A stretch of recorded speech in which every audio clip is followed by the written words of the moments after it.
L'aube d'août 1942 à Guadalcanal était un chaudron humide d'appréhension, où chaque souffle semblait porter le poids de la bataille imminente. Parmi la végétation dense, le sergent John Basilone s'est accroupi derrière un coco jeté, serrant son Thompson contre sa poitrine comme la dernière ligne entre la vie et la mort. À travers la clairière, les voix japonaises résonnaient, presque moquerie. Ils avaient vu des Américains atterrir avec ces étranges, épaisses et des tambours qui ressemblaient davantage à des accessoires de gangsters de Chicago qu'à l'équipement de guerre du Pacifique. Au début, ils ont ri. Ils ont appelé Thompson un jouet américain. En quelques heures, les rires se transformaient en cris de douleur. Le mitrailleur Thompson M1928-1 est arrivé au Pacific Theatre of Operations portant plus que des munitions, il a apporté avec elle une réputation tachée.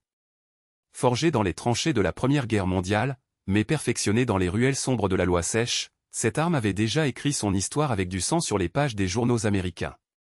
Pour le monde, ce n'était pas un instrument de guerre, mais la signature d'Al Capone, la machine d'écriture de Chicago, synonyme de violence et de crime organisé.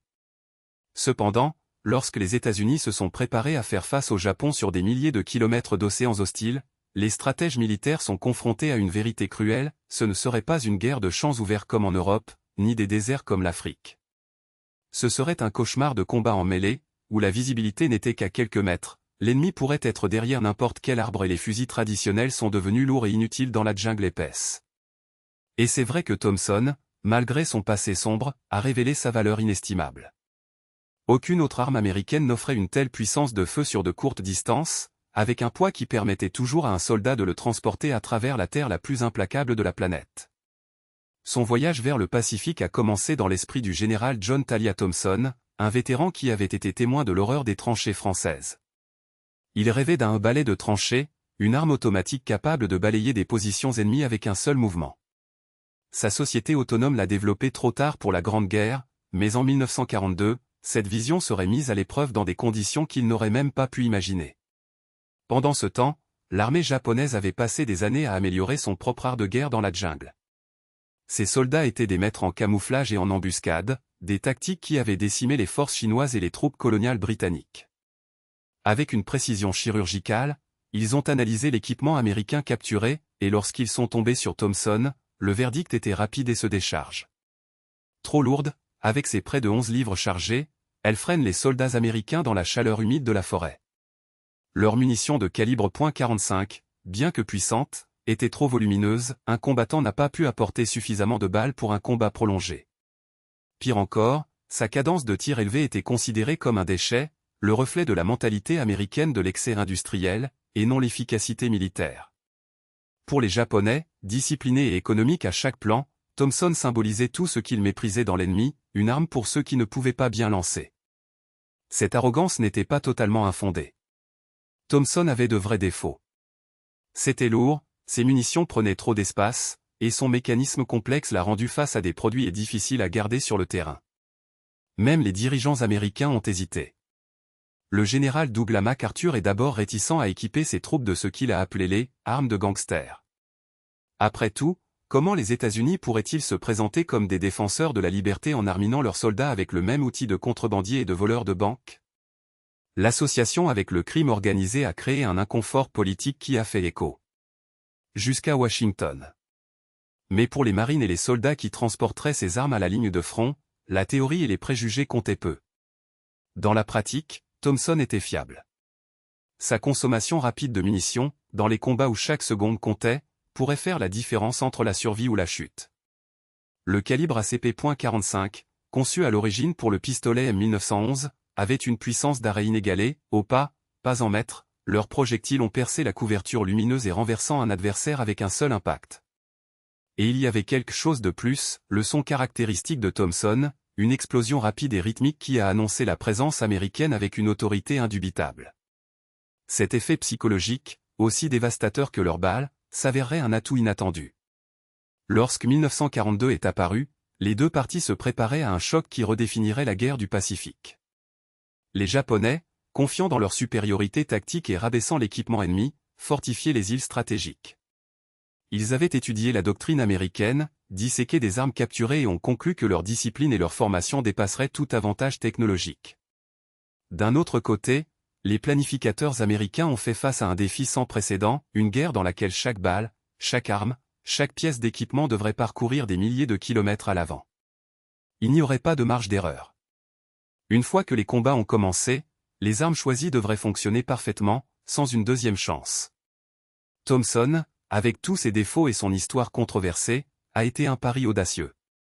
Les chefs militaires américains parient que la puissance de feu brut pourrait compenser les inconvénients tactiques auxquels ils seraient confrontés.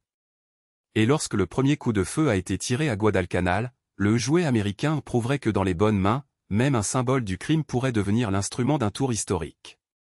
Moins. Il suffit de pointer dans la bonne direction et de resserrer la gâchette. Chaque rafale de Thompson n'était pas un coup, un marteau pneumatique, écrasant les os, déchirant les muscles et interrompant l'élan de tout assaut. Les Japonais qui ont survécu aux premières secondes de feu décriraient plus tard ce son comme le rugissement d'un démon mécanique, un bruit qui n'appartenait pas à la guerre qu'ils connaissaient, mais à un cauchemar industriel. Le plan d'Ishiki s'est effondré en temps réel. Leurs troupes, entraînées pour avancer sous le feu de fusil, n'ont eu aucune réponse au rideau de balles .45 qui balayait la jungle. Chaque soldat tombant a créé une violation de formation, et chaque violation s'est transformée en un entonnoir de mort où Thompson a concentré son feu. Les Japonais qui ont réussi à se rapprocher suffisamment pour utiliser leurs baïonnettes ont constaté que même dans le combat de mêlée, Thompson était mortel. Avec un baril plus court qu'un fusil, elle pourrait facilement être manœuvrée sur des tranchées serrées, tirant des rafales contrôlées qui balayaient des entiers d'attaquants avant de pouvoir conduire leurs lames.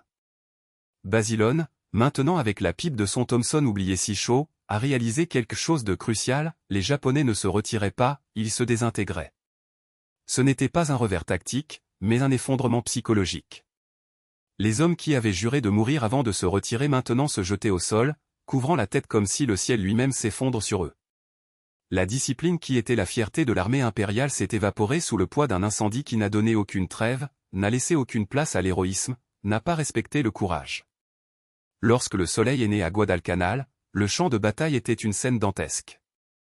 Des centaines de corps japonais étaient empilés devant nous, beaucoup d'entre eux avec des blessures si brutales que même les marines les plus durs ont détourné les yeux. Ishiki, dont le régiment avait été réduit à un tiers de sa force en une seule nuit, enverrait un message désespéré au siège, « Nous avons fait face à une arme que nous ne savions pas. C'est un fusil. Ce n'est pas une mitrailleuse. C'est comme combattre une tempête. » Les nouvelles se sont répandues rapidement. À Tokyo, les agents du haut commandement ont initialement refusé de croire les rapports. Comment une arme de gangster aurait-elle pu provoquer une telle dévastation? Mais lorsque les survivants du régiment Ishiki ont été interrogés, la vérité est devenue indéniable, les Américains n'étaient pas seulement équipés d'une nouvelle arme, ils avaient réécrit les règles du combat de la jungle. Ce que les Japonais ont appelé jouet était devenu le cauchemar qui entrait leurs opérations pour le reste de la guerre. Et le plus terrifiant? Ce n'était pas une exception. Ce n'était que le début. Ce n'était pas une question de mira. Ce n'était pas une question de stratégie raffinée. Il était suffisant pour saturer l'air avec du plomb, et les balles de .45 de Thompson ont assuré que chaque impact était une phrase.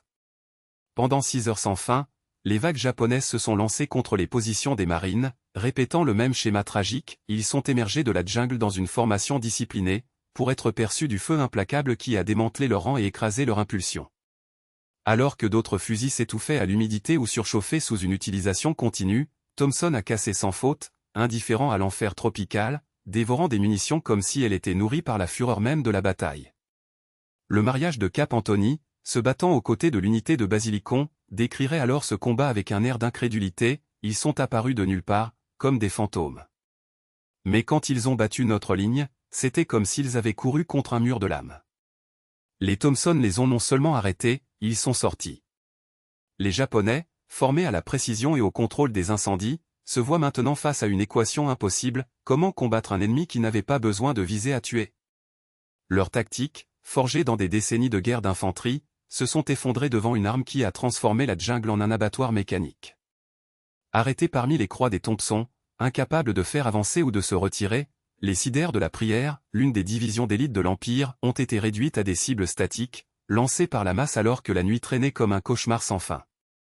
Lorsque l'aube a déchiré le ciel au-dessus du Guadalcanal, le coup de l'arrogance japonaise a été exposé dans toute sa brutalité, des centaines de corps dispersés dans la boue, des témoins silencieux de la façon dont un jouet de gangster avait décimé une force invincible. Mais le vrai shake n'était pas dans les chiffres. C'est ce que ces chiffres représentaient, l'effondrement d'un dogme. Dans le siège social dispersé dans le Pacifique, des officiers japonais qui riaient de Thompson ont maintenant avalé les rapports. Ces hypothèses sur l'ennemi américain, faible dans le combat de mêlée, dépendant de la technologie au lieu de l'esprit guerrier, enracinés comme des châteaux de sable. L'arme qu'ils avaient méprisée s'est avérée être le couteau qui avait coupé le cœur de leur doctrine militaire. La nouvelle s'est répandue comme un feu à travers les cercles de renseignement japonais. Soudain, les analystes qui avaient déposé Thompson comme « inefficace » ont pleuré pour des études urgentes sur leur portée, leur cadence et leur puissance d'arrêt. Les manuels tactiques ont été précipités dans la précipité, avec des notes désespérées sur la façon de minimiser l'exposition au feu automatique américain. Mais les dégâts ont déjà été causés. Ce n'était pas seulement une arme qui les effrayait, c'est ce qu'elle symbolisait. Pour les soldats créés dans la croyance que le Bushido surmonterait tout désavantage matériel, le son caractéristique de Thompson, que BRRRTK métallique et incessant de l'hymne de sa propre impuissance. Peu importe à quel point un homme était en colère, contre un rideau de balles .45, le courage est devenu viande hachée. D'un autre côté, les marines ont apprécié l'ironie de la victoire. Les mêmes officiers qui s'étaient froissés pour Thompson, très lourd, très cher, très bandit, maintenant étreints comme le salut. Bière générale. Xander Van Grift, commandant de Guadalcanal, n'a pas perdu de temps, son rapport à Washington était une déclaration de guerre contre le scepticisme. La mitrailleuse portable s'est avérée décisive. Son feu rapide et ses balles à fort impact ont interrompu des attaques qui nous ont autrement balayés. J'exige que chaque peloton de première ligne soit équipé immédiatement. Le message était clair, l'ère du doute était terminée. Thompson n'était plus une expérience, c'était la nouvelle loi sur la jungle. Et l'effet domino n'a commencé que. Des stratèges de Washington, qui considéraient une fois l'arme comme un accessoire pour les opérations spéciales, le considéraient maintenant comme l'avenir du combat d'infanterie. Si cela fonctionnait dans la jungle, pourquoi pas dans les rues? Dans les tranchées? Dans les atterrissages d'amphibiens? Thompson redéfinissait non seulement lorsque les Américains se battaient, mais où ils pouvaient gagner. Chaque rafale était un rappel, la guerre ne serait pas décidée uniquement par tactique, mais pour la capacité d'inonder le champ de bataille d'armes qu'ils n'ont jamais échoué, avec une industrie qu'ils n'ont jamais arrêtée. Pendant ce temps, au Japon, le désespoir s'est installé. Copier Thompson? Impossible. Sa production nécessitait un acier de haute qualité, l'usinage de précision, une chaîne logistique que l'Empire, déjà asphyxié par des blocages et de la rareté, n'a pas pu reproduire. Certains commandants ont essayé d'adapter des tactiques, des attaques nocturnes plus furtives, une utilisation de grenades pour neutraliser les positions de Thompson, mais c'était comme brancher le soleil avec un tamis. L'arme américaine n'était pas seulement supérieure, c'était incontournable. Dans de courtes distances, où la jungle a tout comprimé, sa cadence a transformé toute embuscade dans un bain de sang unilatéral. Lorsque 1942 a pris fin, la leçon Guadalcanal a fait écho comme une cloche funéraire, la guerre du Pacifique ne serait pas un duel de samouraïs, mais un test de qui pourrait forger plus d'acier, former plus d'hommes et verser plus de feu dans l'ennemi. Thompson, une fois une blague, était devenu le symbole de cette vérité cruelle. Les Japonais avaient appris, de la pire façon possible, que le Warrior Spirit n'arrêtait pas de balles .45. Et les Américains? Ils commençaient tout juste à montrer ce que leur machine de guerre était capable. La campagne d'Island Hopping approchait, et Thompson, maintenant consacré comme la tronçonneuse du Marine Corps, serait là, prêt à écrire le prochain chapitre de sang et de tête. L'environnement n'avait pas d'importance. Que ce soit dans l'humidité étouffante des jungles, dans la chaleur brûlante des plages ou des labyrinthes en béton de fortifications japonaises, Thompson avait déjà prouvé sa valeur où elle a réellement dit, entre les mains de soldats américains confrontés à des ennemis implacables qui ont même contesté l'idée même de la survie. La caractéristique crépitante de son feu automatique, ce son qui résonnait comme une condamnation à mort, était déjà devenu un cauchemar pour les Japonais. Bientôt, ce bruit métallique et irrégulier résonnerait sur chaque champ de bataille du Pacifique, annonçant l'arrivée des Américains avec une autorité qu'aucun discours ou drapeau ne pouvait égaler.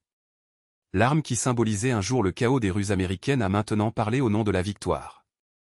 Et le 20 novembre 1943, dans le sable sanglant de Tarawa, elle serait sur le point de dicter sa loi la plus brutale.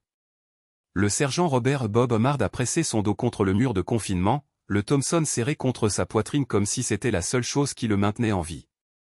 L'atterrissage amphibie sur cette petite île du Pacifique était devenu un enfer sans précédent. les Japonais ont converti Tarawa en un piège mortel, avec des champs d'incendie entrelacés qui ont balayé la plage comme une faux, récoltant tout ce qui bougeait. Mais Mard et ses marines avaient appris une leçon cruciale depuis Guadalcanal, Thompson n'était pas seulement une arme de la jungle. Il était un expert de la guerre urbaine, sur mesure pour le combat de mêlée dans les bunkers qui définissaient maintenant la résistance japonaise. Les défenseurs de Tarawa représentaient un sinistre développement dans la guerre du Pacifique. Les attaques de Banzai ces charges désespérées qui avaient coûté si cher aux Japonais à Guadalcanal appartenaient au passé. En place, une stratégie défensive basée sur des positions fortifiées, des zones de feu superposées et la détermination de faire payer chaque centimètre de corail en sang américain.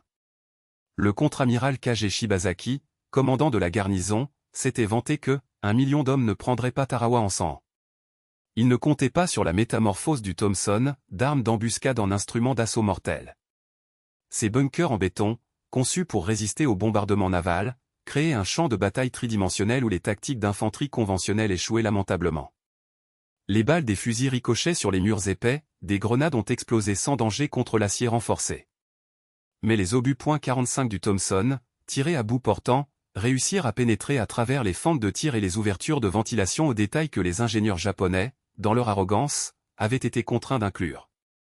Plus encore, la cadence de tir de l'arme permettait aux marines de supprimer les positions ennemies suffisamment longtemps pour que les équipes d'assaut puissent s'approcher et éliminer les défenseurs avec des explosifs. C'est ainsi que le caporal John Blackjack Bradley, du 2e bataillon de marine, a découvert presque par accident le potentiel du Thompson en tant que casse-bunker. Piégé par les tirs de mitrailleuses japonaises sur un poteau en béton, Bradley remarqua ces balles de .45 ricocher dans la forteresse à travers une étroite fente de tir. Je n'arrêtais pas de tirer des balles dans cette ouverture, se souviendra-t-il plus tard avec un sourire froid. Jusqu'à ce que le feu s'arrête. La technique, surnommée pulvérisation de bunker par les marines, est rapidement devenue une procédure standard tout au long de la campagne du Pacifique central.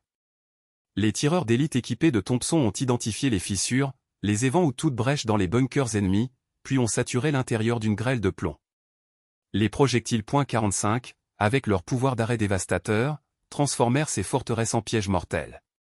Les Japonais, habitués à se cacher des tirs de fusil qu'ils pouvaient éviter en restant à l'écart des ouvertures, se retrouvaient désormais impuissants face à une arme qui remplissait leurs abris de fragments mortels.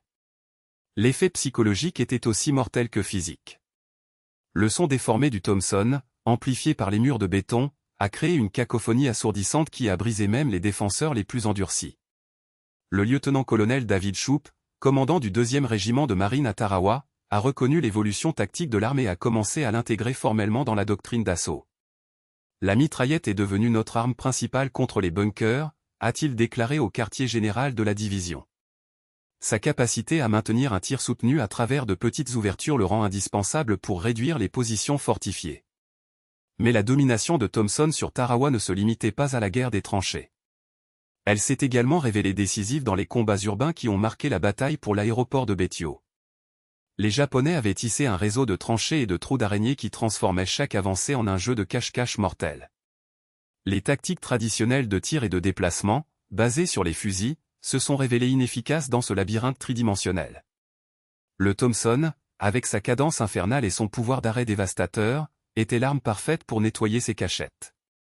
Les marines pouvaient balayer les positions ennemies présumées avec des rafales automatiques, obligeant les défenseurs à se révéler ou à mourir sur place. Et il y avait un autre détail crucial, tandis que d'autres armes s'étouffaient avec la poussière de corail et le sable fin, le Thompson continuait, sans relâche. Le soldat Eugene Sledge, même s'il n'est arrivé dans le Pacifique que plus tard, a saisi l'essence de ce sentiment psychologique. Mais ses souvenirs, le son d'un tir de Thompson était comme de la musique à nos oreilles. Cela signifiait que quelque part les Américains gagnaient.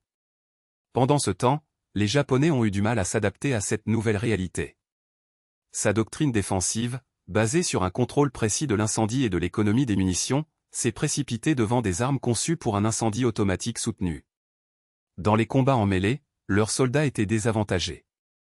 Incapables de faire correspondre la cadence de Thompson avec ses fusils à boulons et ses mitrailleuses légères, les rapports de renseignement japonais ont révélé un désespoir croissant. L'ennemi a de nombreuses armes rapides qui rendent le combat à peu près extrêmement difficile, a écrit un officier.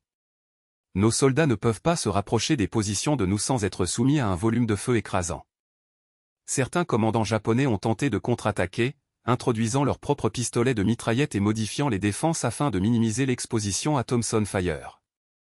Mais les limites industrielles du Japon ont rendu impossible la correspondance de la production américaine d'armes automatiques. Et tandis que les Américains ont progressé dans le Pacifique central, Thompson a continué d'évoluer, s'adaptant à chaque nouveau défi. L'arme qui a commencé comme un balai de tranchée dans la Première Guerre, a acquis une notoriété dans les années de droit sèche et a prouvé sa valeur dans les jungles Guadalcanal maintenant consolidés comme l'outil standard de la guerre de l'île. Dans la campagne des îles Marshall en 1944, les tactiques avec Thompson étaient encore plus raffinées. Les marines ont développé des équipes d'assaut spécialisées, construites autour de Thompson Shooter, soutenues par des marines et des granaderos, une machine de guerre synchronisée, conçue pour écraser la résistance japonaise sur chaque plage, chaque bunker, chaque lacet de territoire contesté. La puissance dévastatrice des mitrailleuses portables en combat rapproché a redéfini le champ de bataille. Ces équipes d'assaut non seulement ont neutralisé les positions japonaises qui nécessitaient auparavant des bombardements d'artillerie massifs ou des attaques avant-sanglantes, ils ont balayé le visage de la terre avec une efficacité brutale. À Kwajalein, l'impact de Thompson était si écrasant que les défenseurs japonais ont commencé à abandonner leurs tranchées au premier bruit caractéristique de leur feu automatique. Les rapports de renseignement américains ont enregistré un effondrement visible dans la morale et l'efficacité des défenses ennemies, attribuées non seulement à la puissance de feu, mais à la terreur psychologique que l'arme a inspirée. Pour les soldats japonais, face à un Thompson, ce n'était pas seulement des balles de combat, c'était pour faire face à une tempête mécanique qui n'a donné aucun répit.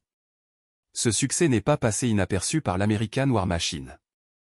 L'auto-ordnance du fabricant de Thompson a reçu des inondations de demandes de services de guerre, transformant leur ligne de production en Bridgeport, Connecticut, en tourbillon d'activité ininterrompu.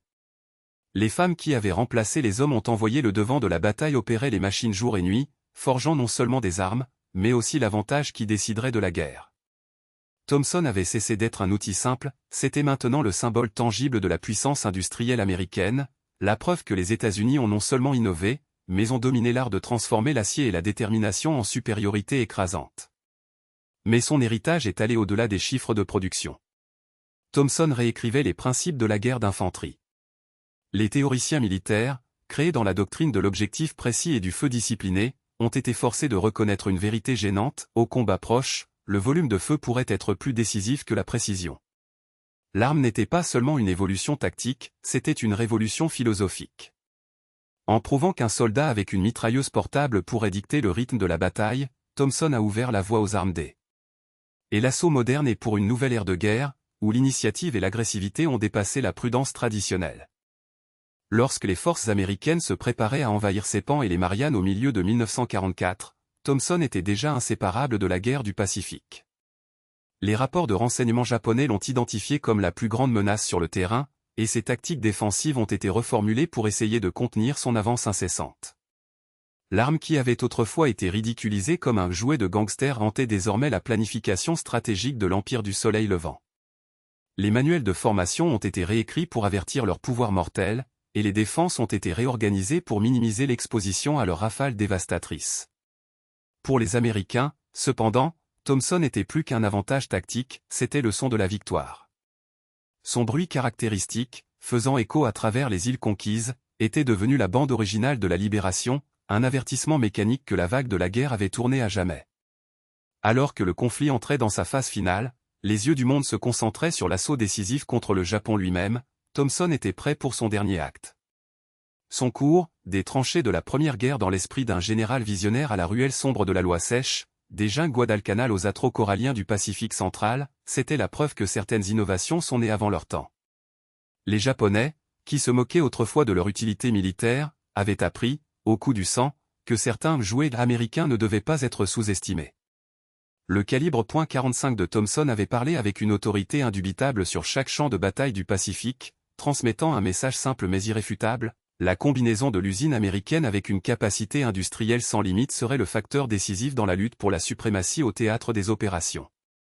Et lorsque le soleil s'est installé sur la baie de Tokyo le 2 septembre 1945, avec des représentants de l'Empire japonais à bord de l'USS Missouri pour signer la reddition, parmi les victoires des gagnants se trouvaient des milliers de marines et de soldats qui avaient transporté leur Thompson des jungles Guadalcanal aux plages d'Okinawa.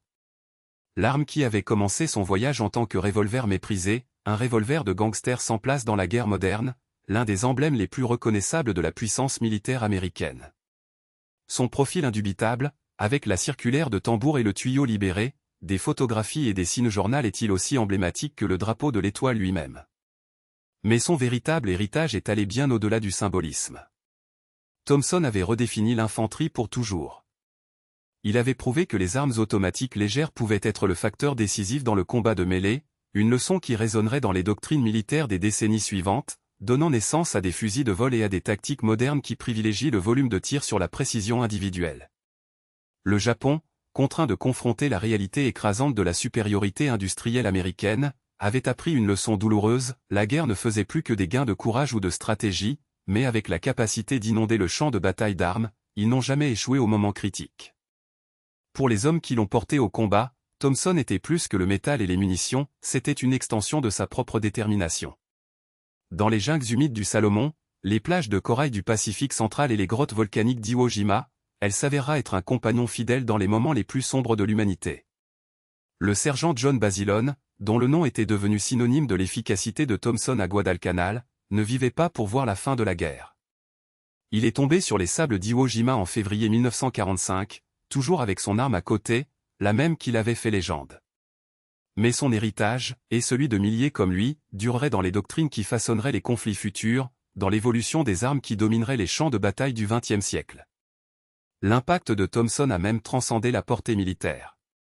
Son succès dans la Seconde Guerre mondiale a réhabilité sa réputation, le transformant comme un symbole du crime en une icône de résolution américaine. Hollywood a embrassé ce récit, l'immortalisant dans des films qui ont célébré l'héroïsme et la supériorité technologique des États-Unis. Dans les années d'après-guerre, alors que l'Amérique est devenue une superpuissance mondiale, la mitrailleuse Thompson a incarné la puissance industrielle qui avait rendu la victoire à l'épreuve possible qu'une société démocratique, lorsqu'elle était contestée, pourrait surmonter et écraser les régimes totalitaires non seulement avec le courage, mais avec un flot implacable d'innovation et de production. Mais peut-être que sa plus grande leçon était de révéler la nature imprévisible de la guerre, ce qui commence comme une idée marginale, une expérience controversée, ou même un échec apparent peut, entre les bonnes mains et au bon moment, devenir la pièce qui change le cours de l'histoire. Thompson n'était pas seulement un pistolet. Ce fut un avertissement. Un rappel que dans la guerre, l'avantage n'appartient pas à ceux qui dédaignent le nouveau, mais à ceux qui osent le manier. L'innovation, lorsqu'elle est vraiment révolutionnaire, ne se contente pas d'une seule étape. Une arme forgée dans les premières tranchées de guerre, perfectionnée dans les rues sombres de la loi sèche, a trouvé sa destination finale où il était le moins attendu, dans les jungles étouffantes du Pacifique et dans les fustines de corail brûlées par le soleil. Ce que les officiers japonais méprisaient en tant que jouets pour enfants sont devenus le verdict de leur défaite. Le rire qui a salué l'arrivée de Thompson sur les îles du Pacifique ne durerait pas longtemps.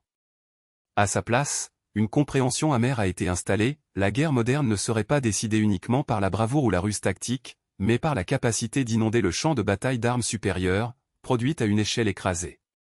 Et Thompson, avec son calibre .45 implacable et sa mécanique sans faille, il a proclamé cette vérité dans chaque rafale, sur chaque île conquise, dans chaque bastion ennemi réduit en décombres.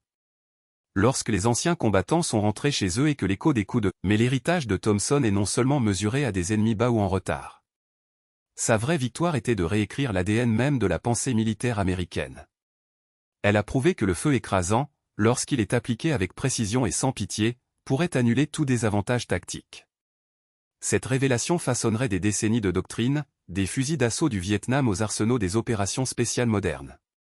Une arme qui est entrée dans la Seconde Guerre mondiale en tant que relique controversée, tachée par le passé criminel, l'a laissée comme l'icône d'un triomphe. Le calibre .45 qui avait déjà parlé par les bandits de Chicago a trouvé sa voie définitive en tant que héros mécanique de la libération américaine. Les Japonais ont ri du jouet des Américains. L'histoire, cependant, n'enregistrerait que le silence qui a suivi.